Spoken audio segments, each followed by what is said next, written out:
You ready, Gray Bud? All right, friends. Lance here. Gray. You show him how it's done? Gray's tuckered out. He's got a fever. He's home today from school, but you can see we already ran this part of the bale out. And you ready? We'll give her a 1, 2. Ready?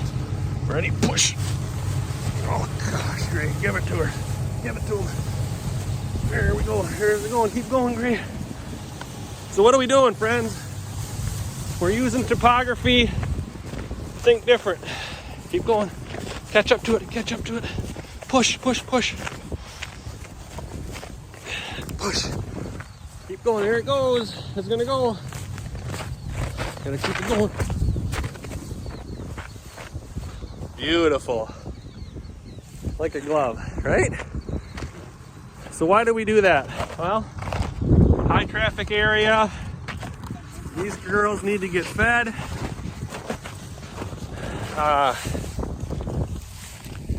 These girls down underneath here need to get fed. And let's be honest, friends, we spend so much dang time putting fertilizer to feed the critters. Actually, we don't even worry about feeding the critters. We worry about feeding the crop. Well, hey, sweetie, you're getting close to... Anyway,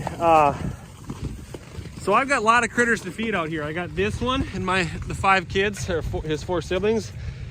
I got all of our customers and friends that buy beef and pork and goat and lamb and egg from us, honey.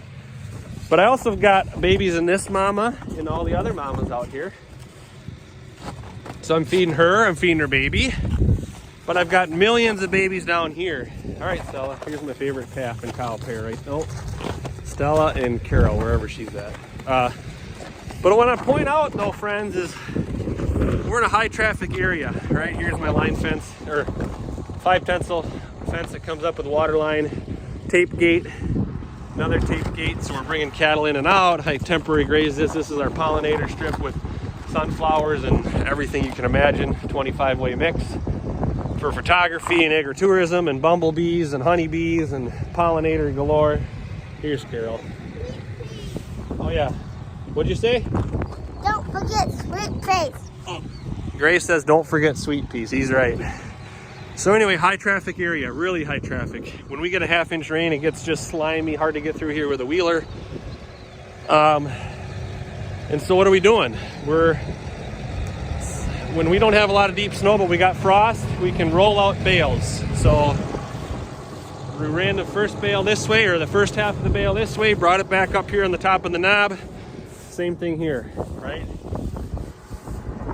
Use this tool. I've done videos. I'm not a huge fan of tractors. I mean, they're a necessary evil, and yet they can also cost us a lot of money. But if you're gonna run cattle, you gotta have some access to one. You maybe don't need to own one, but maybe you can rent or pre-place. But anyway, high traffic area, so we're putting down carbon. Think of it as insulation in your house. Protect the people inside.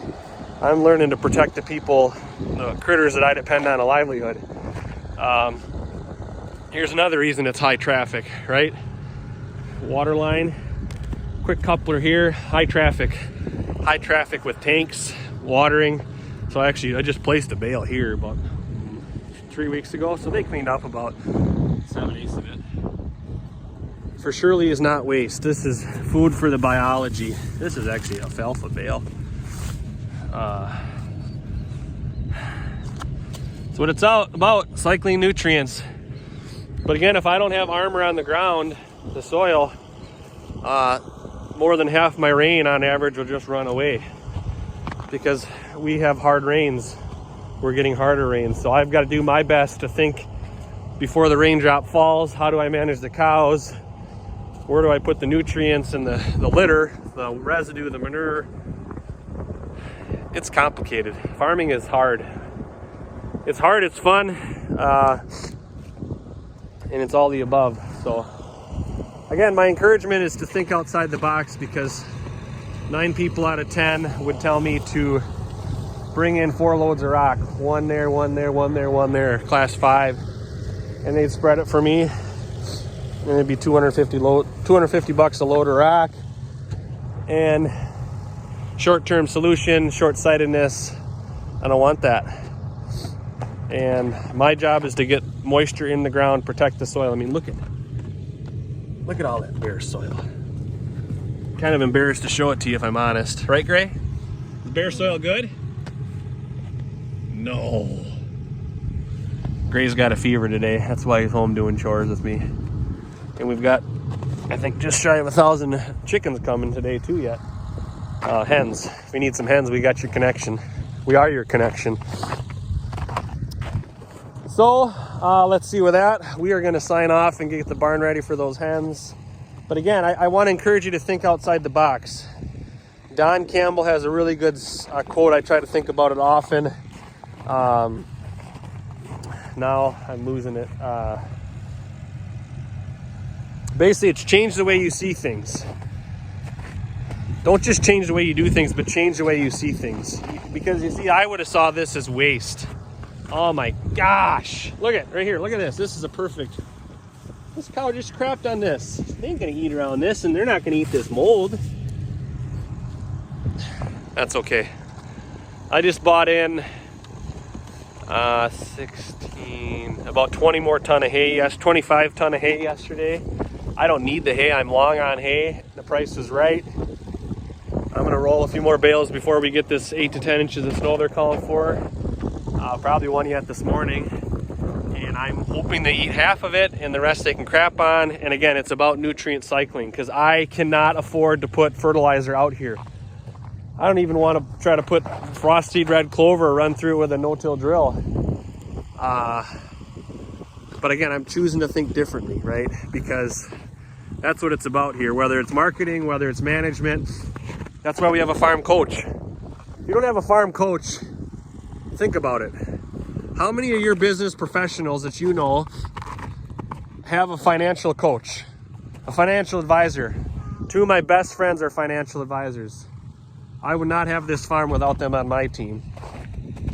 They look at me and they slap me with rhubarb, 2x4s, whatever it takes to be like, Lance, that makes no sense financially.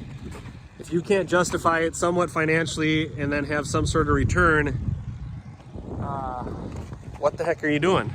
So my appeal to you is why would so many of my friends that run businesses, small businesses, why do they have financial coaches? They have accountants. They have people they go to. I'm going to a thing this morning, or 11:45, called Leading with Power. Shout out to those men here in La Crosse. Oh, he's getting Remy. Those men are networked. Austin Seward, Darren Greffy, Tony's leading it out.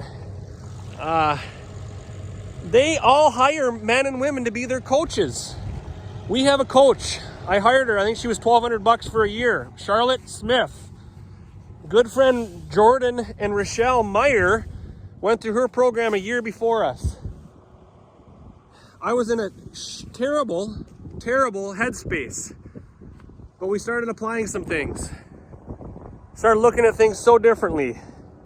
And not really about the management of this, but the management of this, right? In this.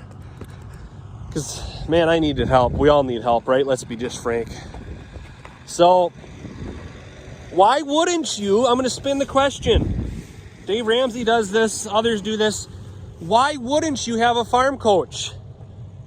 Or if you're content working in town 50 hours a week, your wife is, or maybe you're the wife watching this and your husband, whatever. I said, that's fine. This is not a damn hobby.